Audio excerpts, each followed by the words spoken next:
All right, we are live right now. Welcome to the channel. All channels, the CivDiv, Veterans Info Tap, David Piatek's channel on VA housing education and on Veterans Daily. I'm sure we're live somewhere else. I just don't know about it, but we're live. If it exists, we're on it. You're going to see our beautiful faces. We're also all three of us sick at the same time. No, we don't sleep together. It just kind of got around, I guess. But hey, Trump has been in office for about 72-ish hours now. We've had a chance to look at some nominations in the Senate hearings all throughout Congress. You know, Trump has signed many executive orders, and yes, a lot of them do affect veterans, and that's what we're going to talk about here over the next hour. And now I'm just going to rip the Band-Aid off type of guy. I'm just going to jump straight into this. There is a bad guy in Trump's cabinet, believe it or not. I don't care if you support him or not. There's a bad guy when it comes to being a veteran, and that, in my opinion, is Russell Vought. He's going to lead Office of Management and Budget, OMB, and he is a very firm believer that veterans who are rated at 30% or below should essentially just be erased, that their disabilities should not be paid, and that all veterans should have a means test. And this is a known fact. I'm not making that up. It sounds like I am, but I'm not. And when questioned this by Senator Blumenthal in the Senate, it did not go too well. Now, real quick before we panic, freak out, and everything goes on fire, keep in mind that that person's going to lead OMB, all right? And you want someone who's very critical of the budget in that position. And it's reassuring because while he may have those beliefs, the VA Secretary, Doug Collins, does not. Now, Jason, I know you watched the live stream. I know you restreamed it on your channel. I did the same thing. I watched the entire stream of Doug Collins. It was almost 3 hours. It was miserably long. But I'll tell you from my opinion, I think Doug Collins, after that hearing, is a great choice for the VA. All of his answers were spot on. It's what you want the VA Secretary to answer. And I know this is a big ask, especially from politicians. But if Doug Collins can keep the same composure he had during the Senate hearing the next 4 years, or even after into the next administration, I think veterans will be in a really great spot. Those are my initial thoughts on Russell Vought. Not good in my opinion. Doug Collins, double good in my opinion. I want to know your thoughts on and I know I just kind of threw a bomb right at your face. Right.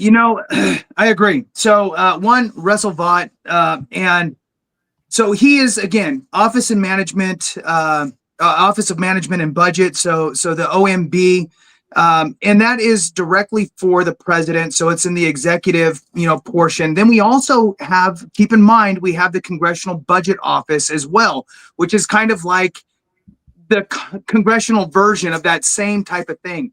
And, the Congressional Budget Office has not historically been a friend to veterans with regard to benefits. So it's going to be, I think, a bit of a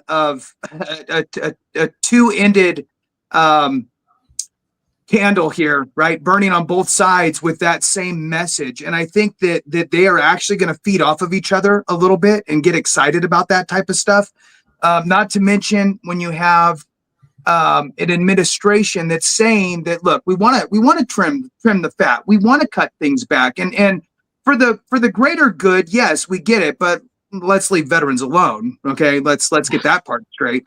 But I get it. I understand where they're coming from with that. And again, I'm going to take it with somewhat of a grain, anything that comes out of there with regard to slashing veteran benefits or what have you, hopefully, because at the end of the day,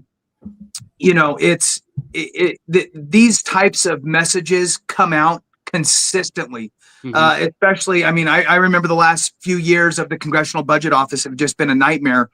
They talked about means testing. They talked about, slicing and carving off stuff. So having somebody like Doug Collins, I really do believe that he is a stand-up guy who is going to stand up against any of those types of suggestions, we'll call them. That hearing was very good. Everybody on the Senate committee, Veterans Affairs Committee, voted in favor for him, with the exception of one, which was Hiroko or whatever her name is from Hawaii. Yeah. Dude, don't even get me started on her. Yeah, whatever. And this is the political world, right? So, I mean, it's easy to say no when you know it's going to pass. So it's like, I'm just going to, say no because of my stance on X, and which is fine. Look, at the end of the day, we all three here know you can't please everybody. It's just, you're not. I mean, I read through my comments, and look, I'm not pleasing everybody, right? I do my best, but it is what it is. I just do what I can. So think about it at a much larger level.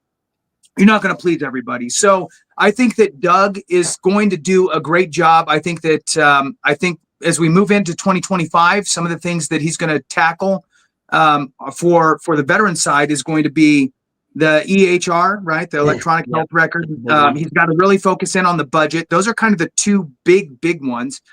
3 is going to be infrastructure within the VHA specifically, and then the coordination of that VHA, the Veterans Healthcare Administration, and providing healthcare services in conjunction with number 4, which is community care. Now, my question, though, when we're talking about veterans benefits in general, we're looking, Dave, at massive things going on in the finance world, in the mortgage and real estate world, as we move into this new year a little further. We're in 2025. We're coming out of the worst time to try to sell a house, and we're fastly approaching the best time to sell a house, maybe or maybe not. What's happening, right? Everything is getting all jumbled up, and now we don't quite know exactly where we're going to land. And I'm not going to take the title from you because it's super long and has big words, and I'm just a Marine. So I'm going to let you go ahead and tell us a little bit about some of this stuff that's getting introduced and signed up and all that good stuff with regard to the real estate world, Dave. Yeah, definitely. And just to touch on this, if they get rid of the 30% or lower rating for veterans, one, I mean, definitely affects their ability to purchase a property. And 2, there are states that have tax breaks for veterans that have a 30% disability rating.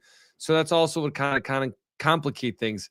So in one of the executive orders that was signed a couple days ago was for delivering emergency price relief for American families and defeating the cost of the living crisis, which, as we all know, costs have gone up significantly. And basically what it's trying to do is to lower the cost of housing and expand the housing supply. And they're also planning to look into price gouging, which, to be honest with you guys, like, I feel like that's what people are like, oh, inflation, prices have gone up. I feel like a lot of times they just raise the prices because that was the trend and they just haven't gone down, which I think is unfortunate. And another part of this, which I found interesting, was to eliminate counterproductive requirements that raise the cost of home appliances. I didn't even realize that was a thing.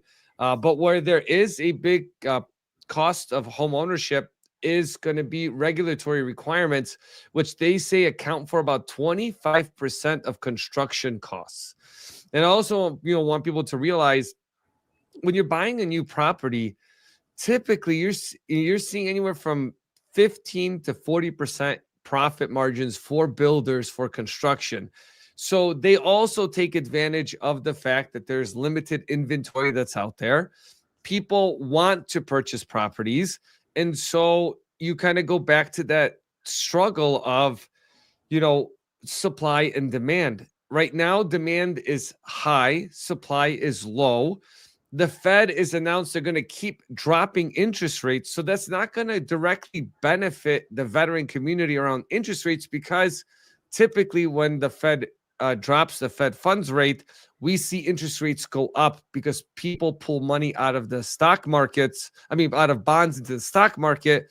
So it has to be attractive for people to go back in. So it's just kind of like that vicious circle. Plus, they're talking about deporting a lot of illegals, which make up a lot of contractors, right? So it also, are we going to see a price increase? But again, right now, it's partially, I think, artificial. Plus, if people are not paying taxes on the money they're getting paid, then why is construction costs so high? Right. That's just kind of like, again, kind of like, why are we going in circles on that? I Right. got a question for you, David, and this one is so over my head, and I can't believe I'm about to just ask it without knowing anything. To my understanding, Trump did sign an executive order that allows or that incentivizes lawmakers, Congress, to essentially do something about this housing issue we're having. And to my understanding, a lot of that goes towards, for instance, I live in Northern Virginia. Amazon's building their headquarters up here. Everyone's been talking about it for years. I want to blow my brains out every time someone says Amazon, okay? But that means that these huge corporations are buying houses. And listen, if you're a veteran using the VA home loan or you're Joe Schmo using some other conventional loan, you're not going to compete with Amazon. Right now, there's nothing that the president can do to stop that completely. But to my understanding, he's telling lawmakers and saying, hey, this is a problem. Are there any regulations that we can use to kind of fix this single family home crisis of corporations buying homes? That is my elementary understanding. Can you explain that to me? Like, I am a Marine, right, who can't say big words.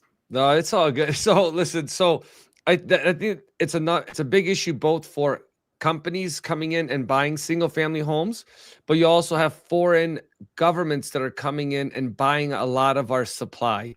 The challenge with that is that private companies that own these single family homes, if we were to come in and say, listen, we are the United States, we are going to force you to sell them, it would kind of be like a communist country in a way. Right.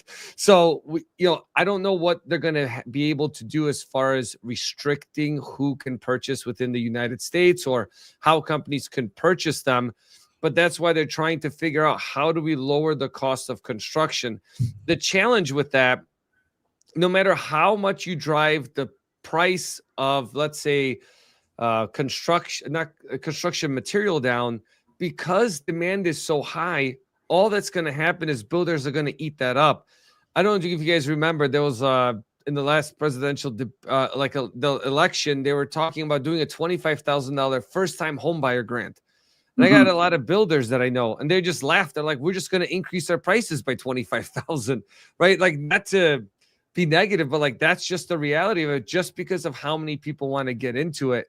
And if they drop interest rates, the challenge is going to be is that, once again, the divide is going to be bigger, because people that have been on the sidelines are going to jump in, and that's going to negate any savings with rates going up by competition. Right. So I'm not sure how they're going to be able to control the cost, because I feel like it shouldn't even be a political issue. It's a supply and demand issue.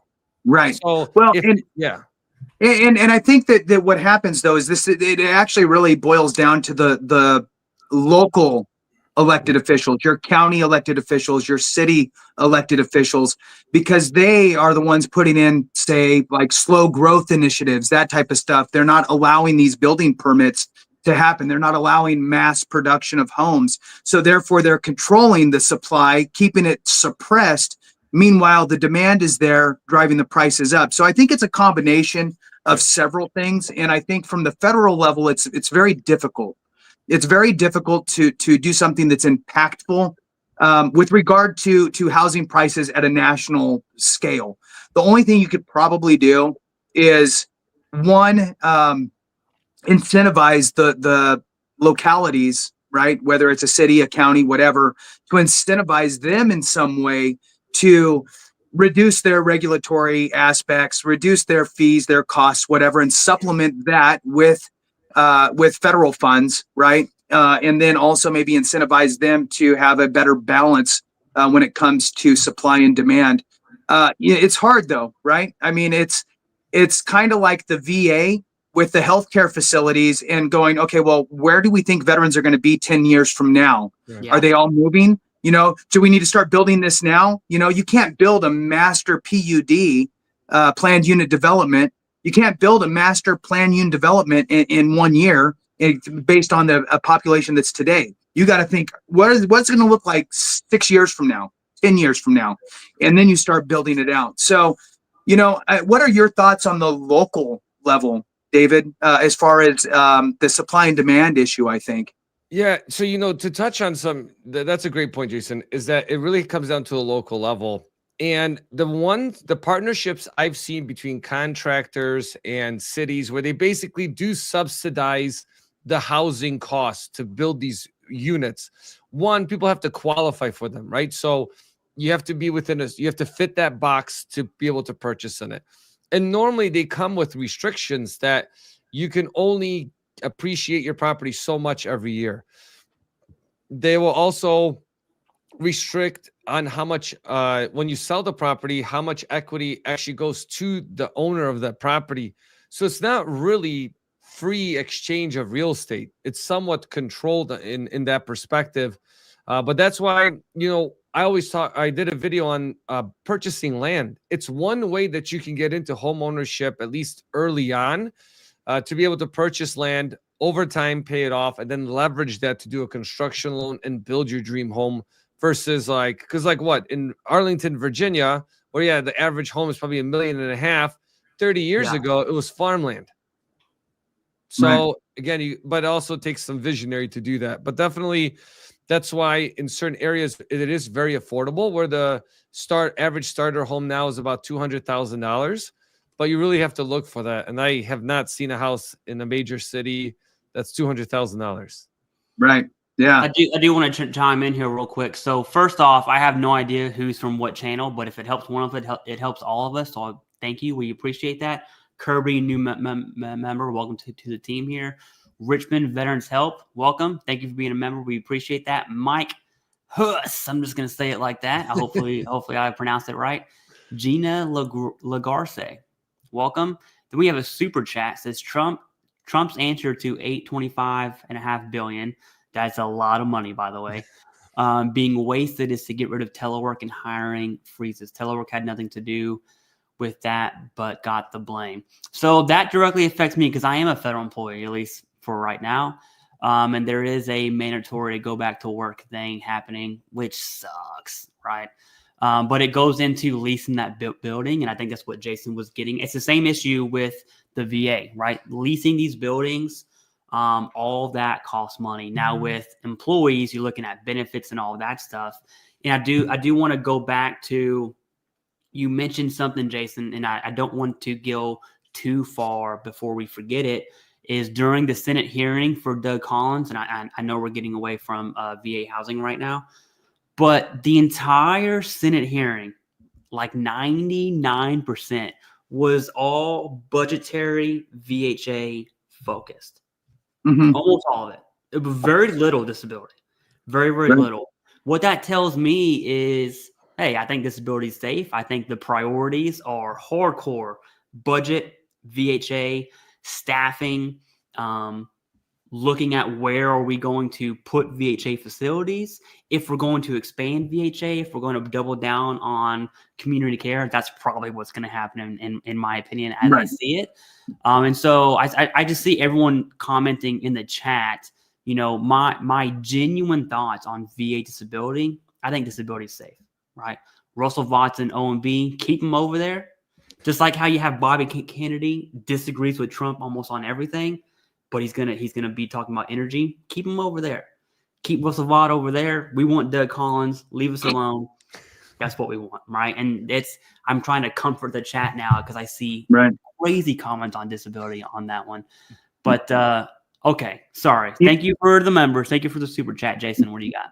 Yeah, one of the things that he did talk about, and it might have been missed by some folks because it was just a quick little blurb, and I'm not going to nail down the quote, but the real thing here is when it comes to VHA and the adding of community care, he's saying basically he's not taking away from VHA. All those facilities, right, still going to be happening, all that stuff. Make the community care aspect a little more robust.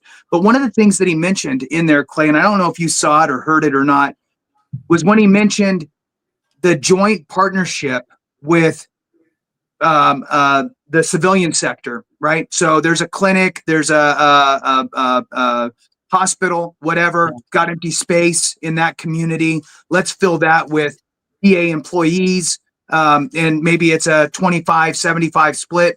25% is VA employees seeing veterans, right?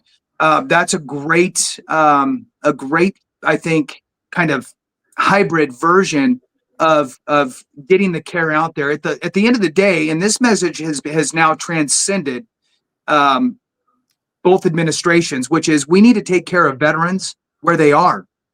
Literally, why make them drive 2 hours, right? If you can allow them to be taken care of via community care or at a joint facility, and why not do more DOD joint facilities, right? There was also some conversations on making that transition, which everybody watching this and all of us here can absolutely agree that the handoff between DOD and VA really doesn't even exist, right? No, it doesn't. So, Yeah. I mean, it's at least there's a couple things now that are there, but I mean, it's still nowhere where it needs to be. Any thoughts you want to throw out there? I do. I actually want your thoughts on something too, Jason. One of the things I actually disagreed with Doug Collins on, he had mentioned he wants appointed positions between the VA and the Senate offices to include HVAC, because he had said multiple times, like, the people that the Senate and the House represent shouldn't be calling them with problems with the VA. And so Doug Collins was talking about putting people in the Senate offices and House offices to kind of alleviate that. And I actually disagree with that. And I really want your thoughts, because in my mind, I think that leaves an avenue to politicize the VA, right? I think the VA in that aspect would be way too political, and to where someone, in my state, I'm going to really pressure the VA to do this in my state because of X, Y, Z, versus instead of just looking at a nation. I forgot what he exactly said, so I don't want to quote him, but he did mention having representatives from the VA do this in-between handshake of the House and the Senate, so we wouldn't have to call our senators when there's a problem. But the issue is, well, who else are we going to call, big dog? Right. Yeah, yeah.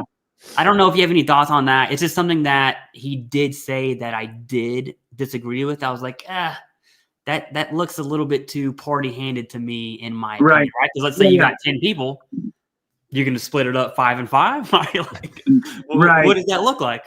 Yeah, yeah. No, I agree with you. I think that no, that should be a resource for folks always, and in fact, it should be bolstered up from the congressional side of the House. In fact, I would go a step further and say any staffer at we'll leave the Senate out of it, just because there's only 2 in the state, right? So we'll focus on House side. So I would go this far and say that really any staffer who is in working for that Congress member to handle VA as the department, because they get assigned who they have to work with and help folks with, that they must go get accredited by the VA so they can have some sort of understanding of how all of that stuff works. Not that they're going to file claims, but at least that they understand and have the information that they need to know, like, to ask the right questions and to be able to follow the bouncing ball, right? So it's not much of a time investment, and it would be free because it's the VA, right? So they could get that done for free and at very little a time investment. And I think that would actually be a better resource for veterans and their family members and survivors, all the people that hit the roadblock, and to have a team within the VA that handles those congressional inquiries, that actually really handles those congressional inquiries, instead of, here's the template letter, we'll look into it, thank you very much, kick rocks. So anyway, that's my thought on that there, Clay. Well, I do have one more thing. It came to mind this morning, right? I saw a LinkedIn post, looked it up. This is on the state level in South Dakota, which of all states, I can't believe I would ever mention South Dakota in my life ever. But hey, it's 1 of 50, right? So South Dakota has legislation on their state floor to cut the funding. 2 pieces of legislation. 1, to cut funding for VSOs. And I already know your answer on that one. And 2 is, so right now in South Dakota, having county VSOs is not optional. The county must have VSOs. And so funding is allocated for that. this legislation would rid the requirement and make it optional. And I already know your answer on this, but I learned about it this morning. South Dakota is the only state I know of that is doing that. I'm going to start looking this up in other states as well. What are your thoughts on old South Dakota cutting funding for VSOs and getting rid of the mandatory requirement for counties to staff VSOs? I already know the answer, but I just want to hear it. Right. Okay. So one, it's stupid. And so let's put this on as a political hat for a minute, and not because it's the right thing to do. Okay. There's two versions, right? One version is, look, it's for veterans. It's for disabled veterans and spouses and surviving spouses and dependents. So it's a resource for those people who reside in your state. It's the right thing to do. Okay. Let's slide that over there for a minute, because not everything that's political is done because it's the right thing to do, right? There's a lot of drivers behind it. And if you look at, and I was going to pull up the numbers real quick. I will before we get off of this, though, because now I'm curious. If you look at the top 3 veteran populated states, and this is something that I've talked about before, why do states offer VA, their own state veterans benefits, right? Like the tax exemption, the hunting licenses, the parks, the whatever it is, right? The motor vehicle registration waiver. Why do they offer these benefits, right? Is it really because it's the right thing to do? Well, sure, but it's because veterans are bringing in billions of dollars into the states every single year from VA disability compensation. So South Dakota, from just a what's financially smart to do, is actually invest in VSOs, get your VSOs to be proactive and get out there and work with the veteran community, get them in, make sure that they're rated appropriately, help them get their ratings increased or help them file their first rating, dispel the myths out there with regard to VA benefits, and help these people, in addition to surviving spouses, which is just a horrible group that is completely forgotten in the VA world, and help them get the compensation that they've earned, right? As a veteran or a surviving spouse, right? Through dependency indemnity compensation. And in turn, that money will come into your state and be spent in your state. I'll tell you, the one thing that veterans are really good at is not saving their money. They're going to spend it, and they're going to get taxed on it in the state. So from that perspective, the states understand this, and they want to keep veterans in their state. So they provide these other little benefits and these resources to keep that cog moving. Now, I got a question for David, because I was rambling. And we went off there. Sorry, David. No, but I like it. It's good. We need to get the information out there. Right? I know you don't have a crystal ball, David. I get it. But with the flavor that you have, kind of just the momentum of things, and I know you talked about the Fed, and I need you to really dive in on this a little bit as you kind of digested it from the first time you mentioned it. But for those that are just watching now, we're anticipating, according to what you said, we're anticipating that the Fed will continue to drop the rate. Now, we don't know. Does that mean just 1 time, 2 times, 3 times? Does it mean a quarter? Does it mean a half? We don't really know. But we're going to see some downward movement. And what you said was, that's not necessarily going to translate into, oh, great, everybody's going to get a 3% interest rate again, right? That ship has sailed. And I want to get your take on, I guess, and you've talked about this before, so I'm going to try to lead you into this, is if somebody is thinking about buying, is there this magical thing they should be waiting for? Or what should they do if they don't own today with all these things happening? What's your advice?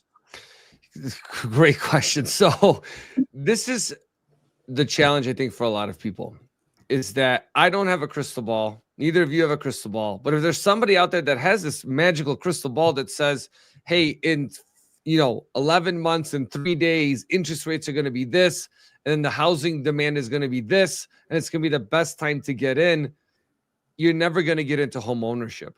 And I, watched a couple YouTube channels here recently, looking at all the different aspects that they're talking about housing. And a lot of the comments I see, and also a lot of from talking with a lot of people, is that they say that they wish they would have bought when home prices were cheaper because it was a lot more affordable. Now, I'll give you guys some easy stats when it comes to that. In 2020, so last year, average home price was $427. That's up from 402,000 12 months ago. And in 2020, the average home price was $296. Okay. It's all about if you can afford it today. That's all that counts. So even if you bought 16 years ago, which technically was the worst time you can ever buy, right? The market's crashed completely. You would still be doing extremely well right now if you held on to that property.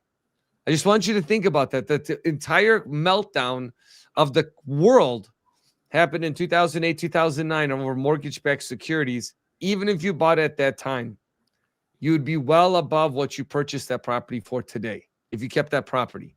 So it's all about, can you afford it today, and looking at your financial picture and controlling your finances to be able to put yourself in the best position. And Jason, you made a good point. There's a bill right now they're trying to pass around veteran awareness to the VA home loan, right? And just benefits in general, because veterans, let's say from a VA home loan perspective, only 13% of veterans use the VA home loan. And I think 46% of surviving spouses don't know that they have benefits like indemnity compensation. I'll give you guys a quick example. A couple months ago, I was, doing something with a nonprofit. We had a lady come in. Husband passed away 8 years ago from a service-connected disability. He was 100%. For the last 8 years, she hasn't collected indemnity compensation, and she was paying real estate taxes, and she didn't remarry, so she qualified for everything. So then she applied with the VA. We got him connected, and then she was able to get a portion of that money back paid. But like, those are the things, people leave money on the table by not knowing like what access they have.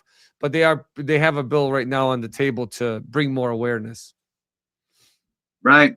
Yeah, and I think that that's an important aspect. Now, one other question for you, just for the sake of explaining the difference. When we hear VA loan, a lot of people think the VA is doing a loan for you.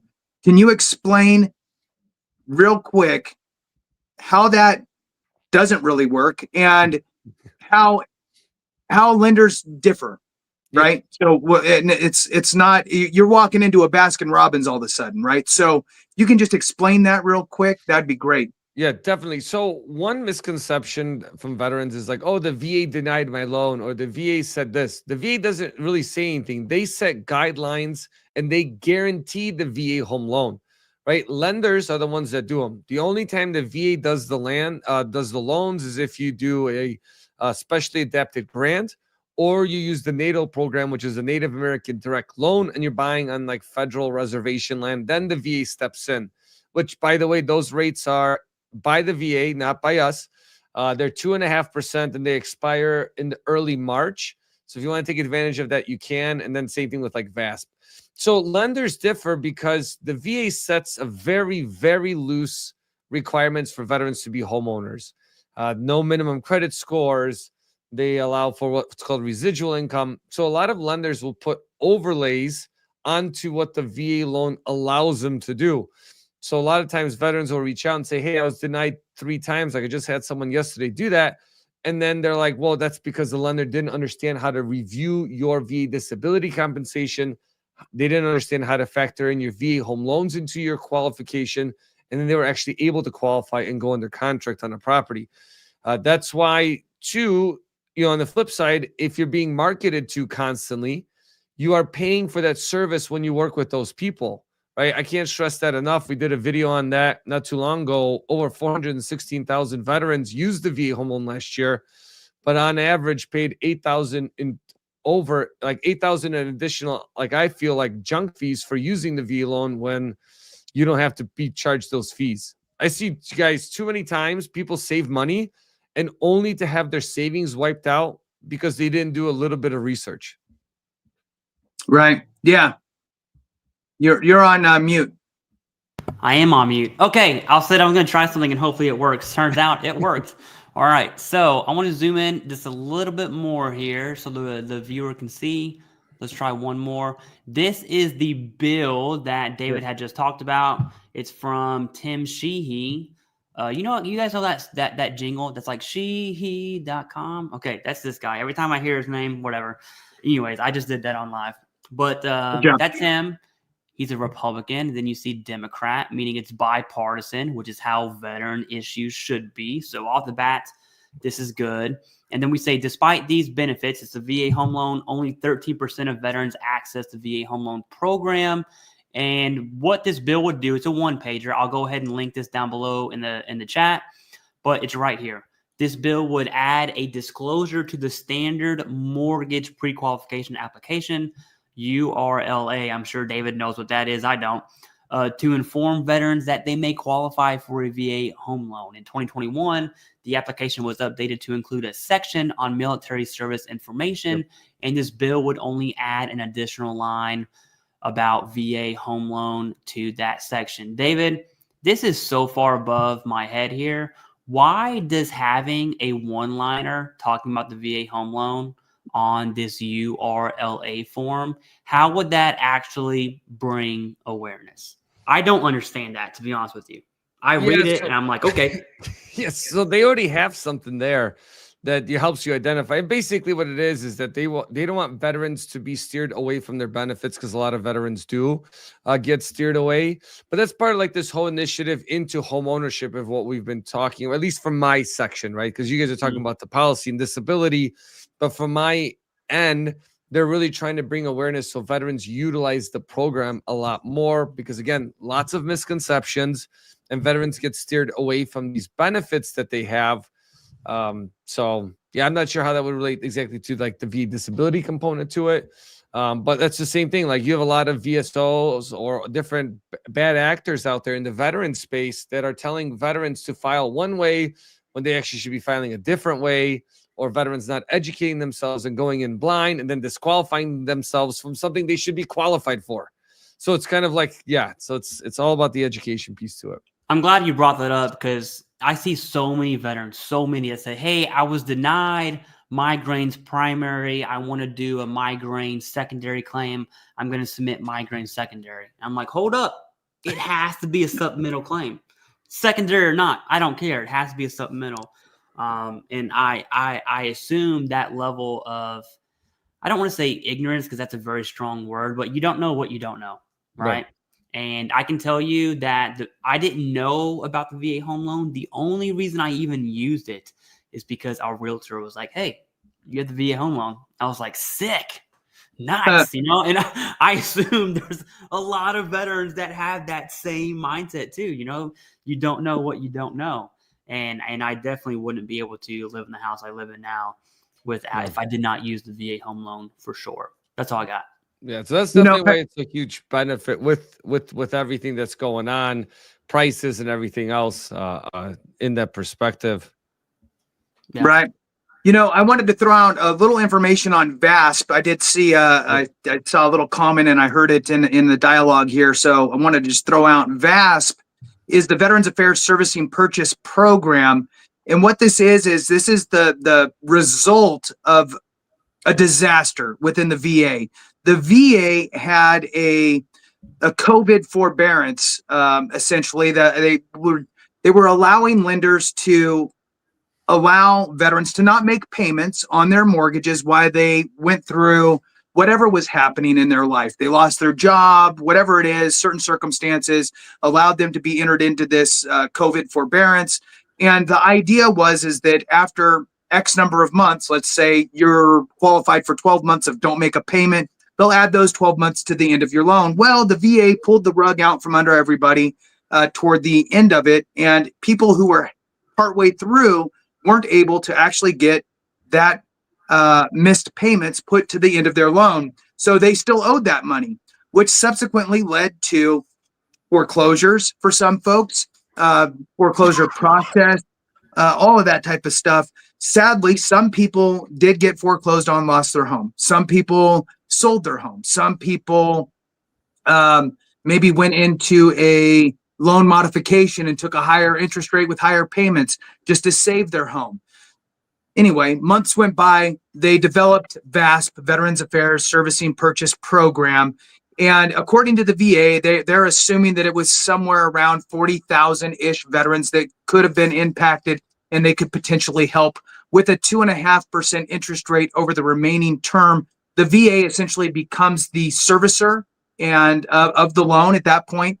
And I don't know who you make your payments to, but I'm just throwing it out there for folks that if any of that sounds like a situation you were in or are in, reach out to the VA and ask them about VASP, and they can drive you to the right person or phone number or what have you to see if this is something that you could potentially qualify for.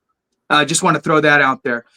A question for you, David, is when we look to now, when we talk about mortgages, it's all over the board. It could be a refinance. It could be a purchase. It could be a cash out refinance. It could be I'm buying a multi-unit property. It could be I'm leaving my current property. I'm going to turn it into a rental and I'm going to go buy another home that's bigger, badder, better. And all of these could be VA loans, which is just crazy to me. One of the things that are always concerning, or that is always concerning for folks, is money out of my pocket, right? How much money do I need to save up, not just for down payment, but also for closing costs? One of the biggest fees out there is the VA funding fee. I'd love for you to just touch on the VA funding fee, and I'd love for you to touch on kind of a closing costs-ish high level overview, just so people are aware. For sure. Yeah. So with the VA funding fee, it's the only fee that gets rolled into the mortgage. Now, if you have a 10% or higher disability rating, you don't pay that funding fee. That's why also another big benefit of the 10% or more. So if, back to our earlier conversation, if they change that to 30 or less, you don't get anything. Does that mean at 40 or higher, they would have to change that? So there's a lot of implications around that. And for folks, it's about, on average, it's about 2 to 3% of a purchase price to buy across the country, right? So you can ask for seller credits because lenders, sellers can give that to you. And really, like, the winter time is the best time to purchase if you're looking for that. Sorry, guys. This cold is not going away. So yeah, it's just going to really depend on how that makeup is and where you're buying in the country. But I have a question for you guys, because I've been seeing and talking with the VA a lot, just because we do a lot of presentations with them. And I know that the hiring freeze that's happening right now, they put in a piece, I guess, even firing or not firing, rescinding offers from people that were supposed to be starting February 8th and on. Do you guys see from like people's waiting times for the VA disability to be processed? Do you guys think you're going to start seeing a delay in that? So this is something that Doug Collins was asked. I mean, he did give an answer. I'll paraphrase his answer, but people should really go check out what he says just to get it from the source. Pretty much, to my understanding, at least to what has been preached to us during the Senate hearing, is that the hiring freeze in no way, shape, or form affects veterans receiving benefits. And that was very point blank, straightforward. Now, is that the case? I don't know. I guess we'll find that out. Right. Also, to my understanding, I do know that I'm a federal employee. Hiring freezes happen all the time, multiple times a year for various agencies for various reasons. I assume this is when the torch is passed off and you have a new cabinet coming in. There's going to be a firing freeze for various departments, the VA probably being one of them, right? That's my assumption, but that's what Doug Collins said about that. Yeah, that's all I got. Right. Yeah. When it comes to the freezes, and yes, you're right. They did put in essentially exemptions for 300,000+ employees as being mandatory. When you're looking at these types of things, oftentimes, if it has to do with healthcare, you can basically say, yeah, we're exempt from that because of the services that we provide, and we need to stay on top of this stuff because it's life and limb type of situations here. So that's one thing. And my take on that, and what I would argue if I was running the VA, would be all of my VBA employees that are involved with awarding claims are opening the doorway to VA healthcare. So they're just as important. In fact, if we don't get these claims through and we don't get these people approved for their VA benefits on the compensation side, that door to healthcare could be closed for them. And now what? Not on my watch. Sorry, all of my leave me alone. And this is why, right? And that would be the hill that I would stand on if I had to go to whoever to fight that. I know that a letter went out by the acting VA secretary until Doug Collins is fully in office there. But yeah, 300 and I think 8,000 are exempted, and yeah, we'll see what happens. I hope we don't see any sort of adverse effects, and if we do, I expect some loud voices from the veteran community, the VSOs, and the VA directly. Now, it's also a weird thing. It's also a weird thing when it comes to the political world, right? Mm-hmm. Because it's hard for the VA secretary to quote unquote lobby for themselves and what they want to get done.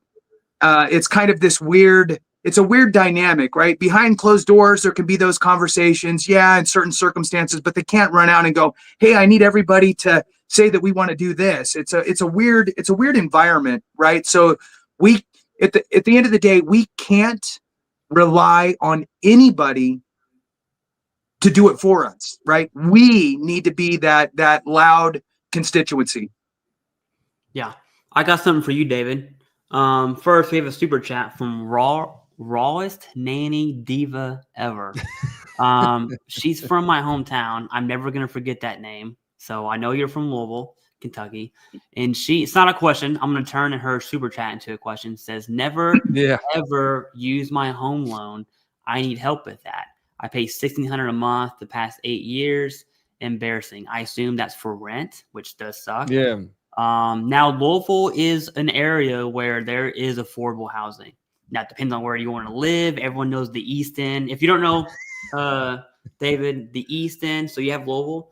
The further away you get from Louisville on the east side is towards Lexington. That's good houses. Literally everywhere else is poop. Okay. Yeah. It's a matter of opinion. Affordable housing. Right. Good save, David. Good save. No redlining. No redlining. None of that happening. How would you consult rawest nanny diva ever?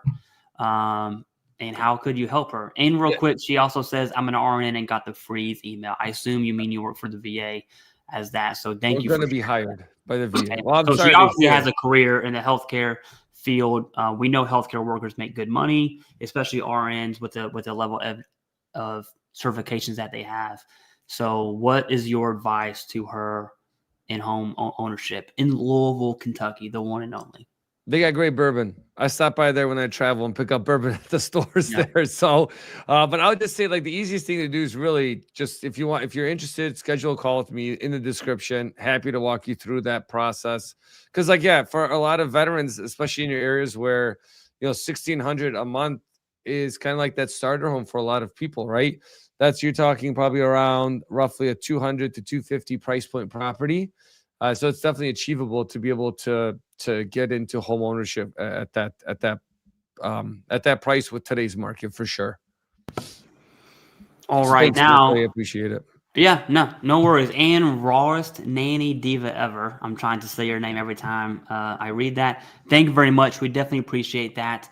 I have a hard stop at 7, which is in 9 minutes, and I kind of wanted to hand you the floor, David, and talk about.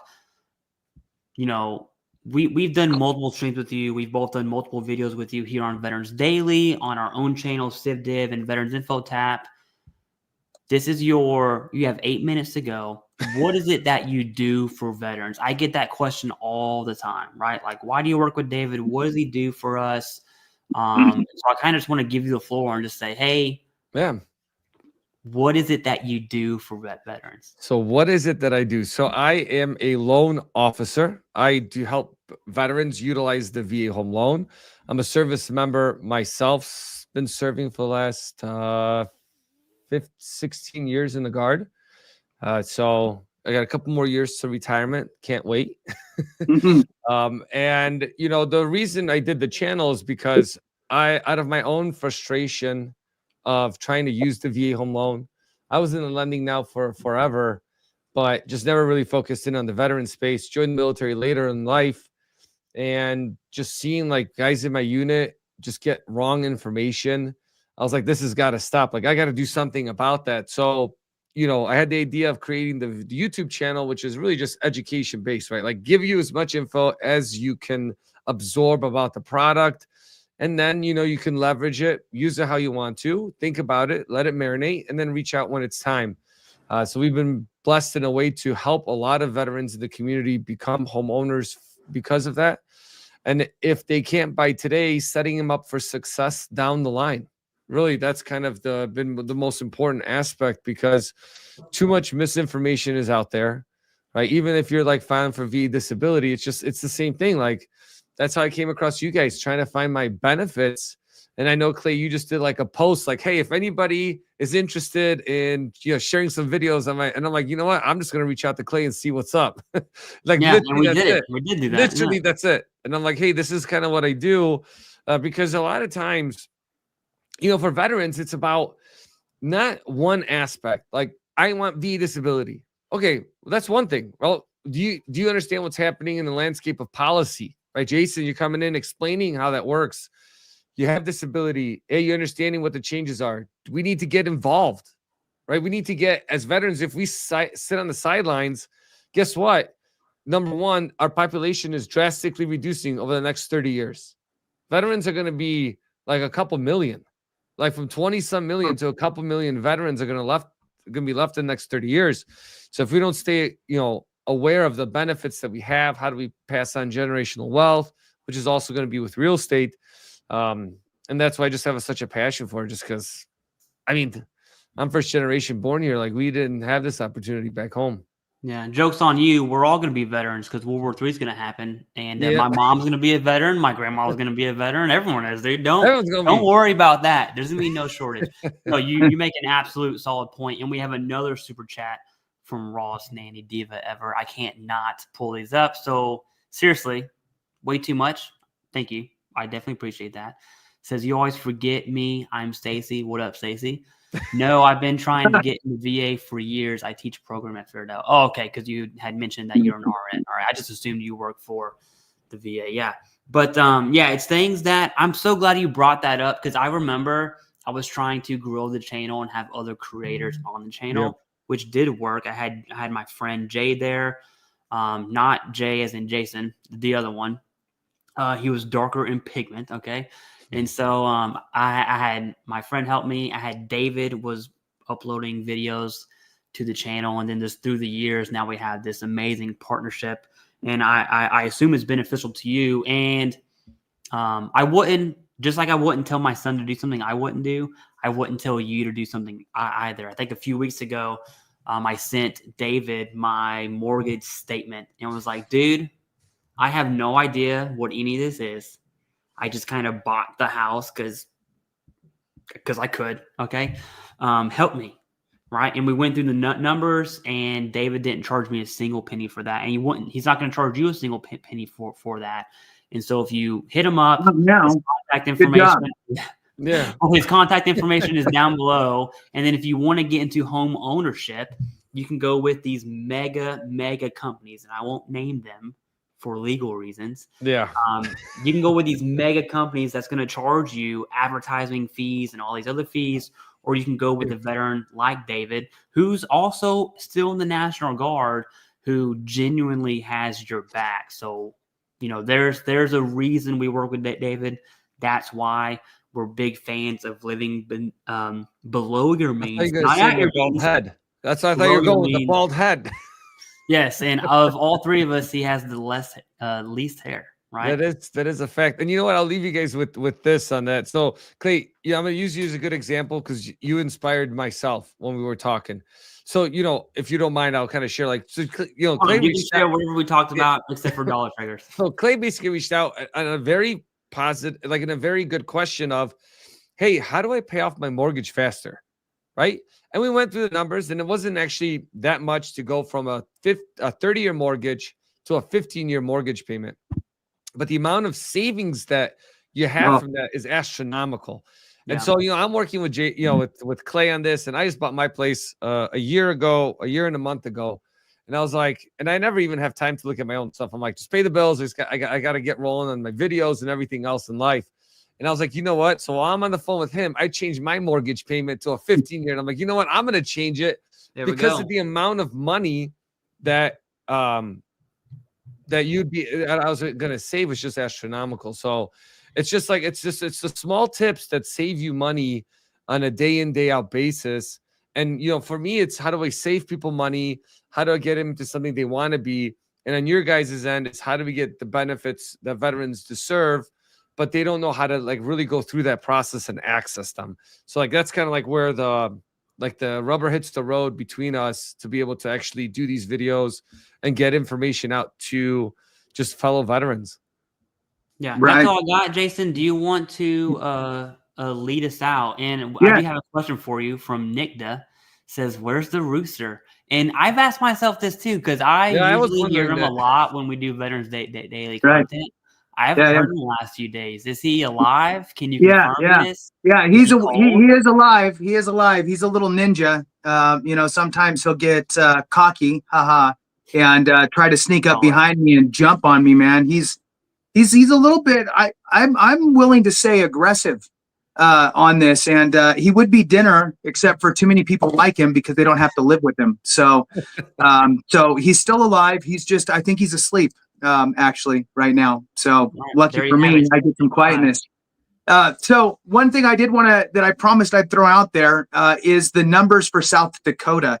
And I'm not going to go through all the numbers, but I believe it was South Dakota that you mentioned, Clay, was the one that was, okay. So for those that weren't on earlier, South Dakota is proposing to eliminate funding or eliminate the requirement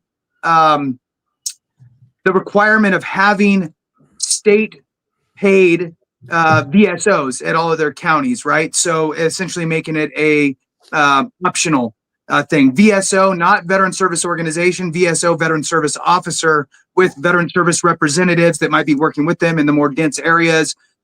So that's not a good thing. And I just said I'd throw out the numbers here. The numbers real quick for South Dakota.